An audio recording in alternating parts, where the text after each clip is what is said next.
আসসালামু আলাইকুম। Hello everyone, welcome back to my channel. আজকে আমি এখানে চিকেন গ্রিল করার যে প্রসেসটা ওটা শেয়ার করব। তো আমি এখানে ১ম এ একটা বাটিতে করে উম আ উম আ টক দই নিয়ে নিয়েছি এবং সাথে এম ১ টেবিল চামচ আদা বাটা, ১ টেবিল চামচ রসুন বাটা এবং মরিচের গুঁড়া, হলুদের গুঁড়া, সাথে ধনিয়ার গুঁড়া ছিল। আর ছিল জিরার গুঁড়া এবং এটা ছিল গরম মশলার গুঁড়া। আম আর এর সাথে ছিল গোলমরিচের গুঁড়া।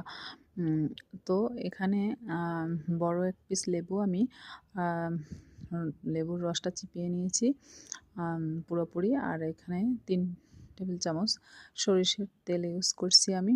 এখানে সরিষার তেল ইউজ করা মাস্ট বি, আম বাদ দেওয়া যাবে না। আর এখানে আমি লবণ দিয়ে নিয়েছি এবং এটাকে আমি ভালোভাবে মিক্স করে নেব মশলাটা।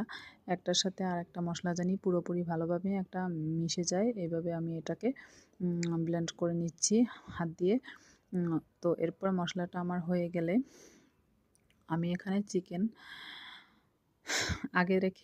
আগে থেকে কেটে রাখা চিকেন, আ ধুয়ে পরিষ্কার করা এবং চিকেনগুলো আমি একটু কেচে নিয়েছিলাম। এই যে দেখতে পাচ্ছেন। তো এটাকে আমি এখন এই মশলার ভিতরে দিয়ে আ খুব ভালোভাবে হাত দিয়ে মাখিয়ে নেব। কারণ এটা চামচ দিয়ে খুব ভালোভাবে মাখানো যায় না। এইটা মেরিনেশনের উপরেই আম টেস্ট নির্ভর করে বেশি বেটার রেজাল্ট। কারণ আপনার মেরিনেশনটা বা মাখানোটা যত বেশি ভালো হবে আর এটার টেস্টও কিন্তু তত বেশি আসবে। আর এটা পুরো হাত দিয়ে করতে পারলেই সবচেয়ে ভালো হয়।